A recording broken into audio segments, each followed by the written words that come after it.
सबसे पहले अपने कुछ आकृतियों के बारे में बात कर लेते हैं, जिनके बारे में आपको थोड़ा ज्ञान होना चाहिए। जैसे घन है, घन घन कैसा दिखता है, जिसमें 6 फलक होंगे हमारे पास। ठीक है,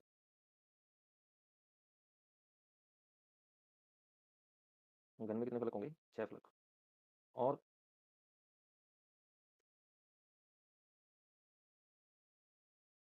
प्रत्येक जो इसकी भुजा है वो क्या होती है? समान होती है। ए, ये भी ए, ये भी ए, सभी भुजाएं क्या होती हैं? समान होती हैं। तो ये 6 वर्गों से घिरी हुई आकृति है। फलक की हम बात कर लें, इसके अंदर फलक कितने हैं? 6 हैं। किनारे अगर हम बात करें, किनारे इसके अंदर हैं 12। और शीर्ष की अगर हम बात करें तो शीर्ष है इसमें 8। घन का वक्र पृष्ठ का क्षेत्रफल जो है, घन का वक्र पृष्ठ का क्षेत्रफल, या ब्रैकेट में हम करते हैं पार्श्व पृष्ठ जो होता है उसका क्षेत्रफल की अगर हम बात करें तो 4 इंटू भुजा की स्केयर, या चारों भुजाओं का क्षेत्रफल अगर हम बात कर लें। घन का विकिरण, विकिरण जो होता है घन का, वो होता है √3 इंटू भुजा। घन का क्षेत्रफल 6 इंटू भुजा की स्केयर। और घन का आयतन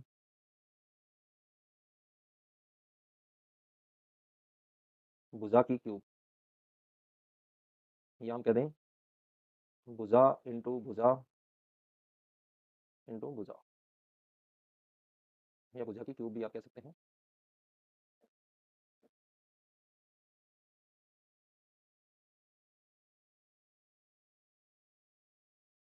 फिर उसके बाद में आता है हमारे पास घनाभ।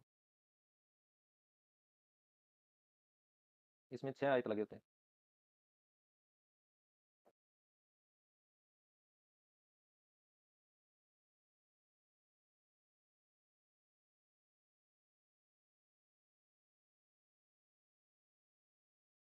ये हमारे पास होता है घनाभ। ये इसकी लंबाई होती है, ऊंचाई और चौड़ाई। तो घनाभ का क्षेत्रफल सबसे पहले अपने से पूछा जाता है। घनाभ का क्षेत्रफल 2 इंटू लंबाई गुणा चौड़ाई प्लस चौड़ाई गुणा ऊंचाई प्लस ऊंचाई गुणा लंबाई। ये फॉर्मूला हमारे पास है। ये फॉर्मूला आपको याद रखना है। उसके बाद में घनाभ का कि चारों दीवारों का कर दो, या घनाभ का वक्र पृष्ठ का क्षेत्रफल। घनाभ का वक्र पृष्ठ का क्षेत्रफल, वक्र पृष्ठ का क्षेत्रफल, या आप कह सकते हो घनाभकार कमरा जो होता है, कमरे की चारों दीवारों का क्षेत्रफल। चारों दीवारों का क्षेत्रफल। तो कमरे की चारों दीवारों का जब क्षेत्रफल आप ज्ञात करोगे तो उसका फॉर्मूला जो हमारे पास रहता है 2 लंबाई प्लस चौड़ाई गुणा ऊंचाई। ये इसका सूत्र है। घनाभ का आयतन, ये बेसिक से हमारे पास क्या है? फॉर्मूले हैं। घनाभ का आयतन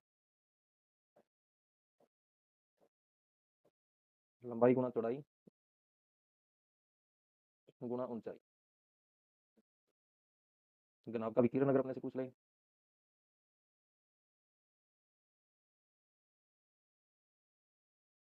रूट ऑफ लंबाई की स्केयर चौड़ाई की स्केयर प्लस ऊंचाई की स्केयर। ये फॉर्मूला इसका रहता है। या हम इसको इस फॉर्म में भी लिख सकते हैं आप, एल की स्केयर प्लस बी की स्केयर प्लस एच की स्केयर। उसके बाद में आता है बेलन।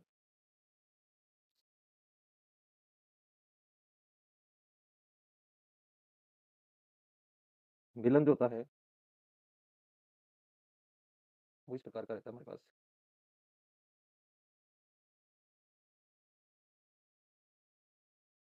ये है बेलन। ये बेलन की ऊंचाई होती है, और ये इसके आधार की होती है त्रिज्या आर। अब इसमें भी आपको क्या करना होता है? एक तो बेलन के वक्र पृष्ठ का क्षेत्रफल याद रखना है। बेलन के वक्र पृष्ठ का क्षेत्रफल,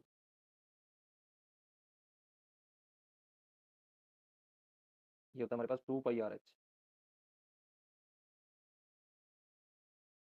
जिसमें ये दोनों वर्ग शामिल नहीं होते। अगर अपने इनको भी शामिल कर लें तो हमारे पास आ जाता है बेलन का संपूर्ण पृष्ठ का क्षेत्रफल, संपूर्ण पृष्ठ का क्षेत्रफल 2 पाई r² और ऐड हो जाएगा इसके अंदर वक्र पृष्ठ में 2 पाई r h में। अगर हम इसको लिखना चाहेंगे कैसे लिख सकते हो आप, 2 पाई r कॉमन आ रहा है दोनों में से, यहाँ पे आ जाएगा r प्लस h। उसके बाद में है बेलन का आयतन।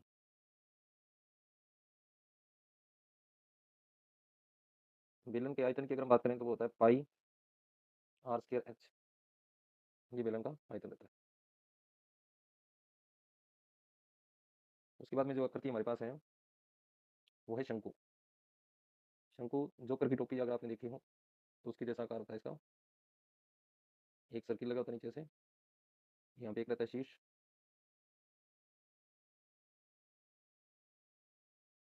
तो ये हमारे पास क्या होता है शंकु। शंकु की हाइट, ये हाइट रहती है, ये इसकी रहती है त्रिज्या, इसको तो हम लिखते हैं h से, और ये होता है r, और ये होती है इसकी तिर्यक ऊंचाई, तिर्यक ऊंचाई। इसमें भी हमें कुछ फॉर्मूले याद रखने पड़ेंगे, जैसे शंकु के वक्र पृष्ठ का क्षेत्रफल πr/l होता है। शंकु के संपूर्ण पृष्ठ का क्षेत्रफल πr/l आ जाएगा प्लस πr² आ जाएगा। इसमें से πr कॉमन आ जाएगा, l प्लस r इसको आप लिख सकते हो, l प्लस r, ये हमारे पास रहेगा। उसके बाद में शंकु का आयतन, शंकु का आयतन ये होता है 1/3 πr²h। तो ये तीन फॉर्मूले हैं, ये आपको ध्यान में रखने हैं। और एक इसमें इन तीनों में जो संबंध होता है, ये समकोण त्रिभुज बनता है इसे, तो जो इसकी तिर्यक ऊंचाई होती है ना वो बराबर होती है root of r² plus h²। ये फॉर्मूला हमारे पास रहता है, ये भी इंपॉर्टेंट है। कई बार क्या होता है कि r और h दिया होते हैं, l नहीं दिया होता, तो हम यहाँ से l निकाल सकते हैं। फिर उसके बाद में आता है गोला। गोला जो होता है इस पर बढ़िया क्वेश्चन हमारे पास बनते हैं। ये इसकी रेडियस होती है r, इस प्रकार का ये दिखता है बॉल के जैसा, ठीक है, बॉल के जैसी आकृति होती है इसकी, जो क्रिकेट बॉल आप खेलते हैं ना, फुटबॉल बॉल, उसकी जैसी आकृति होती है इसकी। तो ये हमारे पास होता है गोला। गोले में क्या क्या हमें याद करना है, गोले का पृष्ठीय क्षेत्रफल, गोले का पृष्ठीय क्षेत्रफल हमारे पास होता है 4 πr², और गोले का आयतन, गोले का आयतन 4/3 πr³। ये तो होता है हमारे पास गोले से संबंधित कंसेप्ट, गोले का पृष्ठीय क्षेत्रफल और गोले का आयतन। इंपॉर्टेंट क्वेश्चन या फॉर्मूला ही आपके पास हो जाएगा। फिर हमारे पास आता है अर्धगोला। अर्धगोला जो होता है वो दिखने में कुछ इस प्रकार का रहता है, ये अर्धगोले का डायग्राम, आधा गोल, ये रेडियस होती है r। अब इसमें अपने से क्या क्या पूछ सकता है, अर्धगोले का वक्र पृष्ठ होता है हमारे पास, वक्र पृष्ठ का क्षेत्रफल हमसे पूछ सकता है, तो ये आपको ध्यान रखना है 2 πr² होता है। और अर्धगोला जो होता है उसका संपूर्ण पृष्ठ का क्षेत्रफल की अगर हम बात करें, क्षेत्रफल, तो हमारे पास होता है 3 πr²। अर्धगोले का आयतन,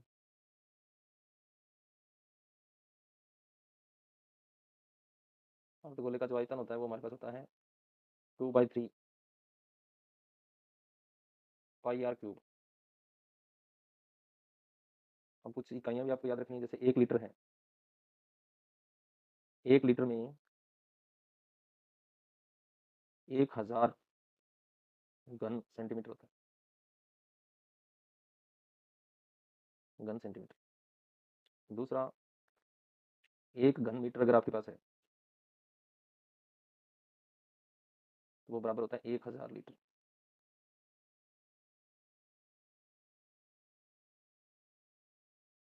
अब क्या है कि जो ये आकृतियां आपने पढ़ी हैं, घन है, ठीक है, घनाभ पढ़ लिया हमने, फिर उसके बाद में हमने बेलन देखा,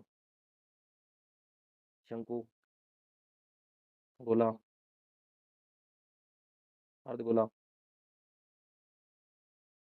अब क्या करेगा, हमारे पास जो 10th क्लास है इसके अंदर क्या दिया हुआ है कि इन सबको मिक्स करके क्वेश्चन बनाएगा।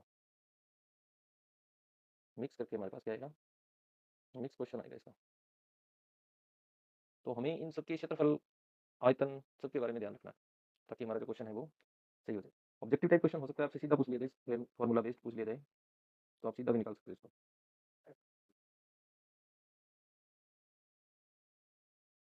बड़े क्वेश्चन की अगर हम बात कर लें, इंपॉर्टेंट क्वेश्चन जो हैं बड़े, वो किस प्रकार से हैं।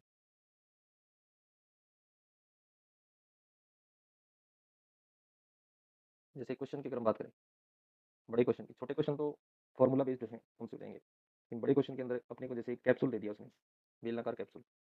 कैप्सूल क्या करती है, आपको सबको पता है किस टाइप की होती है। कैप्सूल आपने सबने देखा हुआ है, इस प्रकार की आकृति होती है कैप्सूल की, ठीक है। दो अर्धगोले लगे होते हैं, बीच में होता है बेलन। अब अपने को इसने क्या करा है, कैप्सूल की लंबाई दे दी पूरी, यहाँ से लेकर यहाँ तक। ये कह रहा है 14 mm का है ये कैप्सूल, और इसका पृष्ठीय क्षेत्रफल अपने को ज्ञात करना है। कैप्सूल जो है,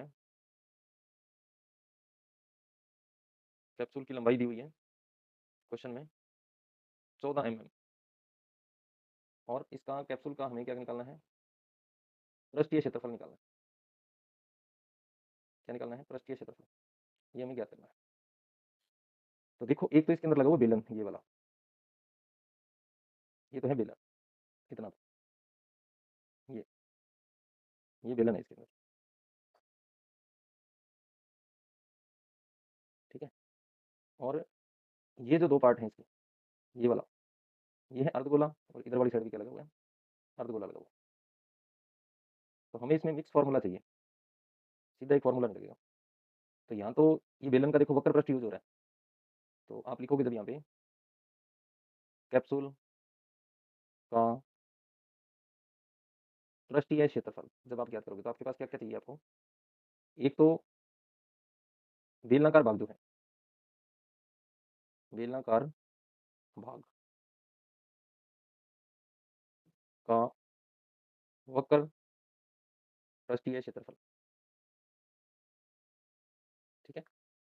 और प्लस में अर्ध अर्ध गोले का वक्र पृष्ठीय क्षेत्रफल, वक्र पृष्ठीय क्षेत्रफल। अब इसमें देखो दो है, ये अर्धगोले, तो दो से गुणा कर देंगे इसमें।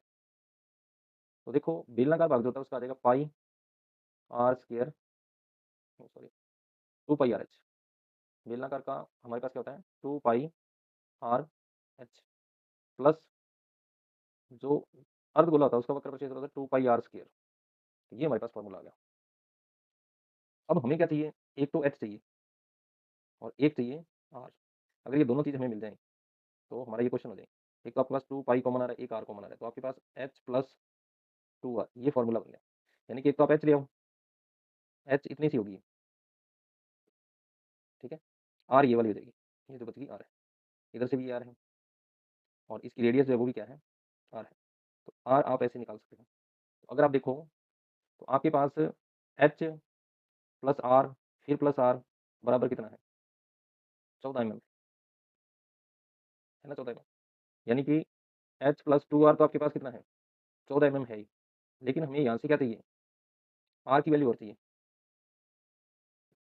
हमें क्या चाहिए, आर की वैल्यू और चाहिए। आर की वैल्यू निकालने के लिए आपको इसने बेलन का व्यास दे रखा है, बेलन का व्यास, व्यास आपके पास है कितना, डी बराबर 5 mm दिया हुआ है, ये पहले से दे रखा है इसने। तो यहाँ से आप आर बड़े आराम से निकाल सकते हो। तो त्रिज्या क्या होती है? त्रिज्या व्यास की आधी होती है। त्रिज्या क्या होती है? व्यास की आधी। तो ये आ जाएगा 5/2 mm। अब आपके पास सारी वैल्यू है, इस फॉर्मूले में सिर्फ आपको फिट करनी है, और जैसे ही आप फिट करोगे वैसे ही आपका आंसर है यहाँ से आ जाएगा। देख लो, 2, पाई की वैल्यू 22/7, आर की वैल्यू 5/2, और एच प्लस 2 आर की वैल्यू आपको पता है कितनी है? 14। बस यहाँ से कट करना है, ये 2 आ जाएगा, इस 2 को फिर आप कट कर देना, तो यहाँ जाएगा आपके पास 220 mm²। इतना इजी क्वेश्चन है ये बड़े क्वेश्चन में आ सकता है, इसका मैंने आपको बता दिया कि आपको इसको किस प्रकार से करना है। ठीक है, इतना सही क्वेश्चन आपके पास ये क्वेश्चन आता है, तो ये फॉर्मूला आपके पास बनेगा इसका, ये जो मैंने यहाँ पे बनाया। एक क्वेश्चन और है इंपॉर्टेंट इसमें, एक तो कैप्सूल वाला हो गया, एक इसमें गुलाब जामुन का क्वेश्चन है। गुलाब जामुन वाले में वैसे ही करना है जैसे आपने कैप्सूल वाला क्वेश्चन किया। क्वेश्चन नंबर 2 जो है गुलाब जामुन है।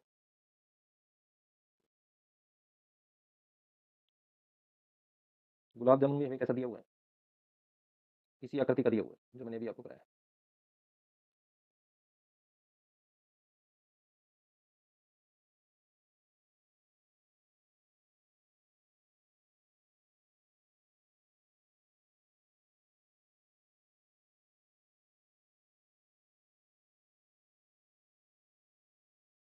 गुलाब जामुन भी हमें उसी आकृति का दे रखा है, और इसमें क्या है,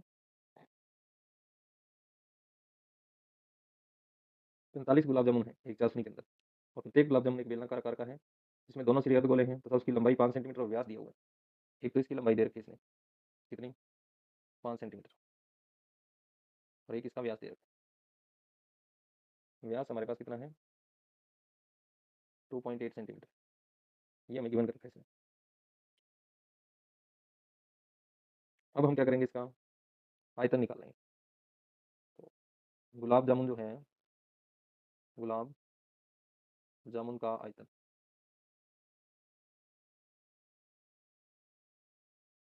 देखो एक तो इसके अंदर बेलन है, तो बेलन का आयतन आपको पता है कितना होता है? πr²h होता है। दो इसके अंदर अर्धगोले हैं, तो 2 गुना हो गया। एक अर्धगोले का आयतन क्या होता है? 2/3 πr³ होता है। तो ये आपके पास बन गया फॉर्मूला, πr² प्लस 4/3 πr³। अब देखो, आर तो आपके पास आ जाएगी, व्यास की आधी होती है, तो व्यास आपके पास कितना है? 2.8 है, तो त्रिज्या आपके पास आ जाएगी 1.4, यानी कि यहाँ से लेकर यहाँ तक की जो लंबाई है, त्रिज्या है, वो आ जाएगी 1.4। यहाँ से लेकर यहाँ तक की भी कितनी आ जाएगी? 1.4। अब ये 1.4 है, और इधर से भी ये 1.4 है, और ये पूरी है 5 आपके पास, तो ये कितनी रहेगी बीच में? दोनों घटा दो आप, h बराबर कितनी आ जाएगी? 5 माइनस 1.5 माइनस 1.5, तो दोनों को घटाओगे तो आपके पास कितनी आ जाएगी? 5 माइनस 2.8, ये आप जब घटा दोगे तो आपके पास ये बचेगी 2.2 सेंटीमीटर, यानी h आपके पास कितनी आ गई? 2.2 सेंटीमीटर आ गई। बस अब आपको फॉर्मूले में वैल्यू पुट करनी है, बहुत ही आसान क्वेश्चन है। तो 22/7 कॉमन लेना चाहते तो कॉमन ले लो पहले फॉर्मूले में से। ये देखो, इसमें एक तो पाई कॉमन आ रहा है, एक r² आ रहा है, तो दोनों आ जाएंगे पाई r²। जब आप कॉमन ले लोगे तो यहाँ पे बचेगा h, यहाँ बचेगा 4r/3, यहाँ रख देना वैल्यू 22/7। आर का मान 2 बार रखना है, 1.5 1.4, और यहाँ पे फिर 1.4। एच की वैल्यू आपके पास है 2.2, 4/3, आर की वैल्यू आपके पास है 1.4। इसको कर लो सॉल्व, 7 इसको काट देगा, आ जाएगा 0.2 आ जाएगा आपके पास। तो 22 गुणा 28, 2 अंकों के बाद पॉइंट लगा देना, यहाँ पॉइंट लग जाएगा। यह 2.2 और 4 का गुणा करोगे तो 16, 4 और 1 5, बटे में आ गया 3। कैलकुलेशन कैलकुलेशन आपके पास बचती है, 3 में भाग देना, भाग दे लेना। तो 22 का जब आप 28 से गुणा करते हो, 16, 17, 8 के साथ करोगे तो आ जाएगा, 2 के साथ करोगे तो 4, 4 जाएगा, 6, 11, 5 और 1 6, 2 अंकों मत लगा देना पॉइंट, क्योंकि पॉइंट 28 है। ये तो आपके पास आ गया 616 मल्टीप्लाई ये 2.2। अब इसमें भाग दे देना आप 5.6 में। जैसे आप भाग दोगे तो आपके पास आ जाएगा 1.866 0.616 गुणा, इन दोनों को जोड़ लेना 660, और ये आ जाएगा 4। इन दोनों का गुणा कर लेना यहाँ 4.066 का 0.616 के साथ गुणा करोगे, गुणा करते ही आपके पास ये आ जाएगा 25.05। ये आप मल्टीपल कर लो, पहले करना है तो 6 से करोगे 6 3 आंसर आ जाएगी 36 और 3 39 आ जाएगा यहाँ, ये आ जाएगा 24। 1 से करोगे 6604, फिर आप 6 से करोगे तो वापस वही आ जाएगा जो ऊपर आपने निकाला था। ऐड कर लेना दोनों तीनों को 6 5 6 4 0 2 5। कितना बनेगा, कितने अंकों बाद पॉइंट है, 1 2 3 6 अंकों बाद, 1 2 3 4 5,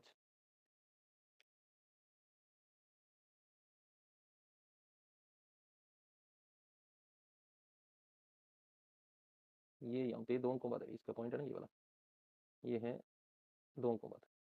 यहाँ भी थोड़ा सही कर लेना आप इसको। ये आपके पास है 616 6.16 है। तो ये 5 अंकों बाद पॉइंट है, आ जाएगा आपके पास 25.05 लिख सकते हो आप इसको, सेंटीमीटर क्यूब। ये आपके पास आयतन आ जाएगा गुलाब जामुन का।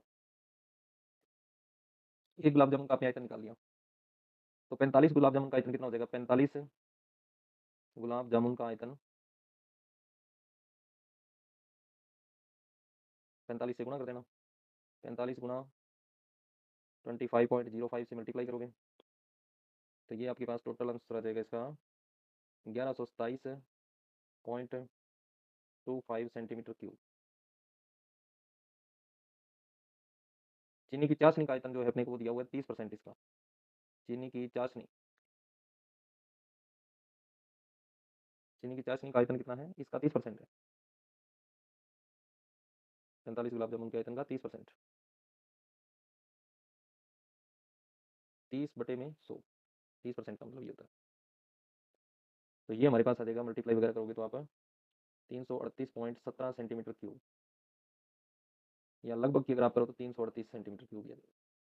ये आपके पास आंसर हो जाएगा। क्वेश्चन आप दोबारा सुन लो। एक गुलाब जामुन में उसके आयतन की लगभग 30% चीनी की चाशनी है, तो 45 गुलाब जामुन में लगभग कितनी चाशनी होगी, तो अपने को चाशनी पूछी किसने कितनी होगी, तो चाशनी अपने पास ये रहेगी। बाकी गुलाब जामुन आपको दिखाई दिया कैसा है, व्यास दिखा दिया उसका। इस प्रकार से हमें ये क्वेश्चन है इतना सा ये करना है। ये इसका फॉर्मूला रहने वाला है, इंपॉर्टेंट फॉर्मूला है, ये आपको याद रखना है इस सेकेंड से। ठीक है, एक ये क्वेश्चन मोस्ट है, ये मैंने आपको बता दिया।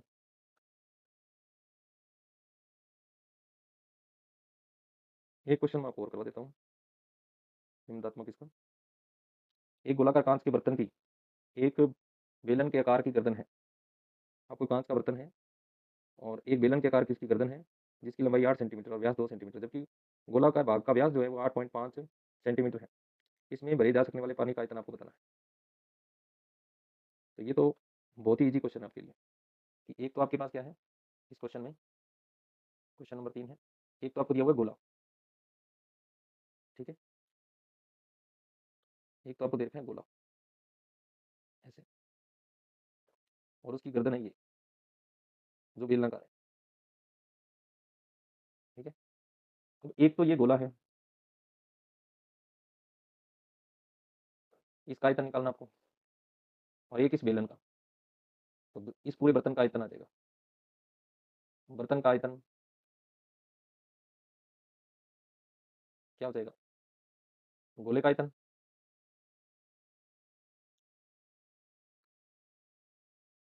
इसमें क्या देगा, जब आप इसको करोगे तो एक तो इसमें आ जाएगा गोले का आयतन, बर्तन का आयतन जब आप निकालोगे तो एक तो आ जाएगा गोले का आयतन, प्लस आ जाएगा इसमें बेलन का आयतन।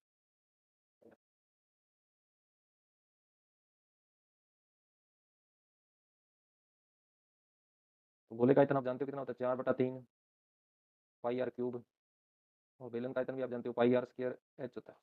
तो देखो आपको इसकी R1 मान लेना, इसको R2 मान लेना, तो जो गोले की त्रिज्या है वो आपको कितनी दे रखी है इस क्वेश्चन के अंदर, आप देखो गोले का व्यास दे रखा है, व्यास आपको दिया हुआ, डायमीटर बोलते हैं व्यास को, 8.5 बटा में 2 करते ही आपके पास क्या देगा, त्रिज्या आ जाएगी 4.25 सेंटीमीटर। और बेलन की जो त्रिज्या है वो है R2, तो उसका व्यास इसमें D1 लिख लेना, D2 बटे में 2, तो D2 आपको दे रखा है 2 सेंटीमीटर, तो ये आपके पास आ जाएगी 1 सेंटीमीटर। और ऊंचाई जो है बेलन की वो आपको दे रखी है 8 सेंटीमीटर, ये जो ऊंचाई है ना इसकी, ये वाली, ये 8 सेंटीमीटर। सारी वैल्यू आपको दे रखी है, बस फॉर्मूले में रखनी थी, रखते ही आपके पास आंसर आ जाएगा कैलकुलेशन जब आप करोगे। तो एक तो इसमें से फॉर्मूले में से पाई बार निकालो, पूरे में से पाई बार निकालो, बाकी कुछ नहीं निकलेगा। 4 R1 की क्यूब बटे में कितना आएगा 3 प्लस R2 स्क्वायर गुणा में h, ये फॉर्मूला आपके पास। ये कह रहा है कि जो पाई है ना इसकी वैल्यू आपको यूज करनी है, इस क्वेश्चन के आगे लिखा हुआ है 3.14, तो आप कर लेना 3.14, 4/3, R1 की वैल्यू आपके पास है 4.25 की क्यूब, 3 बार गुणा करना है इसको, और प्लस R2 आपके पास 1 है और इसकी स्क्वायर है, तो ये 8 सेंटीमीटर है। कैलकुलेशन थोड़ी सी हार्ड है, बाकी कोई दिक्कत नहीं है। तो देखो आप जब इसकी 3 करोगे पावर, 4.25 को गुणा करोगे 4.25 के साथ 3 बार, यहाँ पे आपको मैं करके दिखा देता हूँ, 4.25 को जब आप गुणा करोगे 4.25 फिर 4.25, तो आपके पास ये गुणा कितना आएगा, 3 बार गुणा करना आपको, 76.765625, ये आएगा आपके पास। ठीक है, अब इसको आप जब किससे करोगे, 4/3 से करोगे इस पूरे को, 7.765625 से, तो आपके पास जो वैल्यू आनी है वो कितनी आएगी, 102.354 आएगी, वो आप यहाँ रख देना। इस क्वेश्चन के अंदर कैलकुलेशन ही आपके पास है, और 8 इसमें जोड़ देना, 3.14 गुणा 8 जोड़ोगे तो 110 हो जाएगा ये, और इसका गुणा इससे कर देना 3.14 से, तो आपके पास आंसर आ जाएगा 346.51 सेंटीमीटर क्यूब। ये उस बर्तन का आयतन आ जाएगा, ये वाला जो बर्तन अपने को दिया हुआ,